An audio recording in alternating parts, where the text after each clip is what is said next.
muracyari savimbi wanyu nkuko bisanzwe.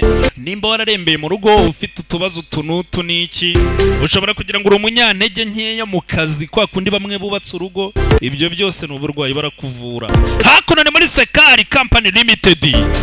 Muri nsekali turagukoraho ryake. Urumva? Bya bindi wajyaga wibwira ngo kandi ngo burango niko nteye wahinduka. Imiti yo ni myinshi, barabanza bakagusuzuma. Ntabwo ari ukuvuga ngo ni bya bindi uza gusa ngo urumva ngo kubera ko akaguruka kurya biterwa n'iki. Ariya muganga arakwakira, umuganga ufite icyangombwa cya minisante ku buryo bavuga bati uyu muntu natwe turamwemera ni umuhanga. Zarubaga impande n'imitsi yananiranye hariya barabanza bakakumasa. Bafite imashini imasa nako. Ntabwo ari bya bintu umuntu aza n'intoki ngo n'iki ngo arakanda, hari imashini yabugenewe.